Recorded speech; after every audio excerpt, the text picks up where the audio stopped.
Hello friends, hope आप सभी लोग अच्छे होंगे। आज हम लोग एक टॉपिक पे चर्चा करना चाहते हैं जिसको पार्लियामेंट्री प्रिविलेजेस या संसदीय विशेषाधिकार कहते हैं। कभी आपने ये सोचा है कि हम कोई बात बोलते हैं, आपस में बात करते हैं तब, या हम भाषण देते हैं, रैली निकालते हैं, फिल्में बनती हैं, न्यूज़पेपर में बहुत सारी चीज़ें छपती हैं, तो कभी आपने सोचा है कि इन लोगों ने जो बातें कही या जो की उन पे डिफेमेशन का केस बन जाता है अगर गलत है तो। जैसे किसी व्यक्ति के बारे में गलत बात बोली गई हो, जैसे मान लीजिए आपने किसी इंसान के बारे में कह दिया वो नहीं है, या जो वो है आपने वो नहीं कहा, कुछ और कह दिया, इस टाइप की कोई भी बात, तो डिफेमेशन का ग्राउंड बनती है। आईपीसी के सेक्शन 499 में वो क्रिमिनल भी है, और टॉर्ट्स जो अनकोडिफाइड लॉ है उसमें वो सिविल केस भी बनता है। खैर वो एक अलग बात है। हम अब अपने पॉइंट पे आके ये बात करना चाह रहे हैं कि जो पार्लियामेंट है, पार्लियामेंट में बहुत सारे एमपीज बैठे होते हैं। आपने कभी ध्यान दिया है उनकी लैंग्वेज कभी कभी बहुत गलत भी होती है, ये शायद आपने ध्यान दिया होगा।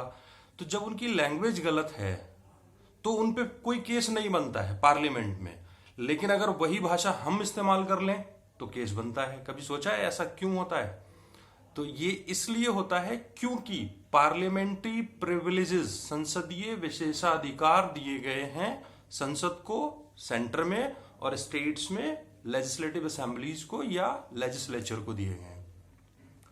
अब एक्चुअल में होता क्या है, जैसे वहां आपको पूरी फ्रीडम मिलनी चाहिए क्योंकि आप बहुत सारे इश्यूज पे डिबेट करना चाहते हो।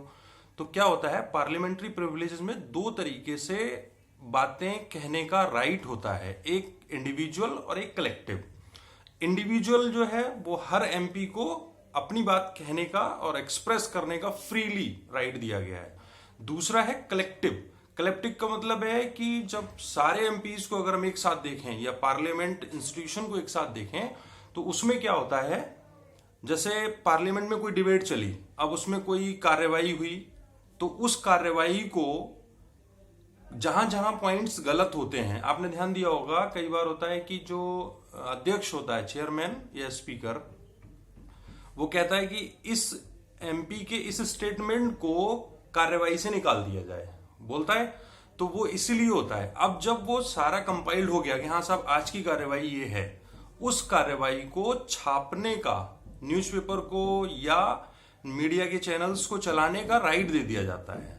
लेकिन अगर उसमें कुछ गलत छाप दिया या गलत तरीके से मैलिशियसली उसको आपने टेलीकास्ट कर दिया, तो वो केस ग्राउंड बन जाता है किस बात का, कलेक्टिव पार्लियामेंट्री प्रिविलेज के वायलेशन का। तो उस कलेक्टिव प्रिविलेजेस, पार्लियामेंट्री जो राइट्स दिए गए हैं वो सभी के हैं और इंडिविजुअल का अलग है। अच्छा, इंडिविजुअल वाले पे अगर हम आते हैं तो इंडिविजुअल को ये राइट है कि वो अपनी बात को कहे, अपने तरीके से कहे और अपना ओपिनियन दे। दो बातें, एक जो वो कहना चाहता है, दूसरा वो किसी घटना के बारे में कोई विचार रखना चाहता है, अपना ओपिनियन देना चाहता है। ये दो तरीके के राइट हैं, कुछ कहना और किसी बारे में मत रखना या विचार अपना देना, व्यक्त करना, ये दो तरीके के राइट हैं। अच्छा, ये मैं क्यों डिस्कस कर रहा हूं, उसकी वजह है, अभी उत्तराखंड गवर्नमेंट ने एक केस फाइल किया था सुप्रीम कोर्ट में, और उन्होंने ये कहा है कि जो SC ST को प्रमोशन में रिजर्वेशन दिया जाता है वो उनका राइट नहीं है, या SC ST को क्लेम करने का राइट नहीं है कि वो गवर्नमेंट जॉब में क्लेम करें बाय द फंडामेंटल। क्लेरिफिकेशन देना था, सुप्रीम कोर्ट मैटर आया था, इससे पहले ये हाई कोर्ट था, उत्तराखंड हाई कोर्ट। तो इसमें एक स्टेटमेंट दिया था यूनियन मिनिस्टर ने, जस्टिस मिनिस्टर ने। उन्होंने कहा था कि हमारी इससे कोई रिलेवेंसी नहीं है, ऐसा कुछ स्टेटमेंट दिया था, उसका विवाद हुआ था। तो इसी विवाद की वजह से ये न्यूज में था, क्योंकि ये विपक्ष की पार्टी और सत्ता पक्ष पार्टियों के बीच काफी डिबेट का मुद्दा बन गया था। तो इसके मैटर में एक एप्लीकेशन भी दी गई है, याचिका दी गई है स्पीकर को, लोकसभा स्पीकर को, पार्लियामेंट्री प्रिविलेजेस के वायलेशन के लिए। अब हम आते हैं कॉन्स्टिट्यूशनल प्रोविजंस पे। आर्टिकल 105 में संसद के लिए, पार्लियामेंट के लिए, और 194 में स्टेट्स के लिए कुछ राइट्स दिए गए हैं जिनको पार्लियामेंट्री प्रिविलेजेस कहते हैं, कि संसद में या राज्यों में, विधानसभाओं में, विधान परिषदों में फ्री एक्सप्रेशन होगा। एमपी एमएलए अपनी जो बात कहना चाहते हैं फ्रीली कह सकते हैं। अब देखो, कई बार ऐसा होता है, जैसे मान लो किसी ने पार्लियामेंट में किसी के बारे में कुछ बोला, जैसे होता है ना, कई बार कोई बात हुई, अभी बहुत सारे इंसिडेंट्स हुए, आपने देखे होंगे, तो कुछ लोग पीछे से हुटिंग करने लगे एमपीज, तो उस हुटिंग पे कोई केस नहीं बन सकता। क्यों? वो पार्लियामेंट्री प्रिविलेजेस में आता है। अच्छा, इंडिया में पार्लियामेंट्री प्रिविलेजेस का जो प्रोविजन है वो आर्टिकल 105, 194 में एक मोटी मोटी बात लिख दी गई है, लेकिन उसका कहीं डिटेल्ड तरीके से उसको मेंशन नहीं किया गया है। तो बहुत सारी पार्लियामेंट्री प्रोसीडिंग्स में ये लिख दिया गया है कि हम वही प्रोसेस फॉलो करेंगे जो ब्रिटेन की पार्लियामेंट फॉलो करती थी, तो आप उसी को समझ लीजिए कि वही हम फॉलो करते हैं। ठीक है। अच्छा, 44वें संविधान संशोधन से 44th अमेंडमेंट 1978 से एक आर्टिकल 361A जोड़ा गया है, और उसको जोड़ने की वजह यह है कि पार्लियामेंट की प्रोसीडिंग्स को विदाउट मैलिशियस इंटेंशन के आप पब्लिश कर सकते हैं, ये प्रेस को राइट दिया गया है। 361A अलग से स्पेशल राइट दिया गया, 1978 में इसको जोड़ा गया 44th अमेंडमेंट से।